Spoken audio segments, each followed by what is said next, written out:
राष्ट्रीय शिक्षा नीति 2020 के 3 वर्ष पूर्ण होने पर प्रधानमंत्री नरेंद्र मोदी दिल्ली के प्रगति मैदान में 29 जुलाई शनिवार को अखिल भारतीय शिक्षा संगम कार्यक्रम को संबोधित करेंगे। 3 साल पहले 29 जुलाई 2020 को केंद्र सरकार द्वारा नई शिक्षा नीति 2020 की घोषणा की गई थी। केंद्रीय विद्यालय के प्राचार्य आशीष कुमार दीक्षित ने प्रेस वार्ता में पत्रकारों को बताया कि केंद्रीय विद्यालय संगठन के द्वारा भारत में संचालित 1253 केंद्रीय विद्यालयों में नई शिक्षा नीति 2020 को लागू किया जा चुका है। नई शिक्षा नीति अनुसार 2023-2024 में कक्षा 1 में प्रवेश प्रक्रिया संचालित की गई। इस वर्ष पूर्व प्राथमिक कक्षाओं के रूप में 49 केंद्रीय विद्यालय में बाल वाटिका फर्स्ट, सेकंड और थर्ड तथा 500 केंद्रीय विद्यालय में बाल वाटिका थर्ड पायलट प्रोजेक्ट के तहत संचालित की जा रही है। केंद्रीय विद्यालय क्रमांक 1 नीमच में भी इस वर्ष बाल वाटिका थर्ड का शुभारंभ हुआ।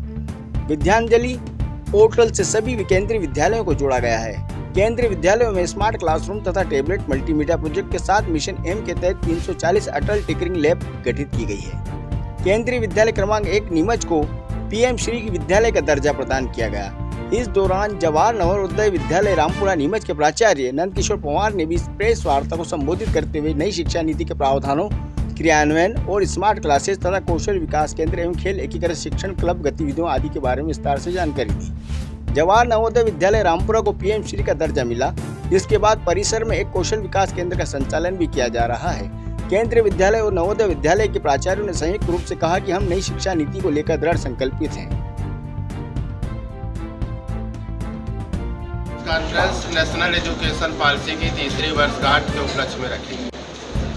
नेशनल एजुकेशन पॉलिसी के उद्देश्य और पीएम श्री स्कूल बाल वाटिका 3 के खुलने के संबंध में जानकारी दी गई। नई एजुकेशन पॉलिसी में बच्चे को स्किल डेवलपमेंट पर अधिक ध्यान देना और उसको नए कॉम्पिटेंसी बेस्ड, नई कंप्यूटर बेस्ड टेक्नोलॉजी की जानकारी देनी है, जिससे वो आने वाले समय में साइबर क्राइम, अन्य जो कंप्यूटर रिलेटेड शिक्षा देनी है, स्किल डेवलप करना है बच्चों का, जिससे कि वो आने वाले समय में अच्छे नागरिक बन सकें।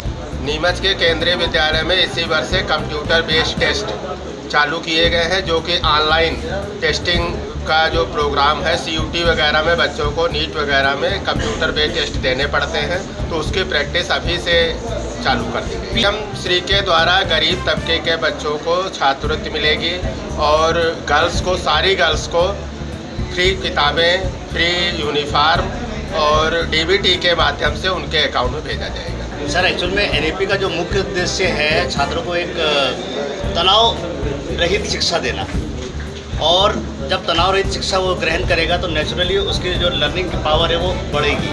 और साथ ही साथ इसके साथ में क्या होता है कि जो काफ़ी आजकल देखते हैं बच्चों स्ट्रेस के मारे और करियर को लेकर काफ़ी परेशान रहते हैं, तो उनका एक तो स्ट्रेस कम किया जा रहा है, दूसरा लर्निंग के जो नए जो माध्यम है उसके द्वारा उनको शिक्षा दिया जा रहा है, ताकि कम समय में बच्चा बेहतर तरीके से सीख सके, खुद के लिए भी समय निकाल सके और खेल पढ़ाई को जो है एक बोझ ना मानते हुए उसको एक अच्छा सा मतलब उसको खुशनुमा माहौल के रूप में उसको मतलब वो पढ़ के सीख सके।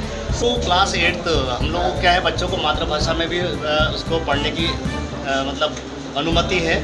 उसके बाद से फिर अंग्रेजी, क्योंकि एक ग्लोबल लैंग्वेज होने के कारण शिक्षा का माध्यम अंग्रेजी अथवा हिंदी हो सकता है, और तृतीय भाषा के रूप में वो किसी भी विषय को चयन कर सकता है। अभी वर्तमान में जिले में एक केंद्रीय विद्यालय नीमच और नवोदय विद्यालय रामपुरा नीमच है।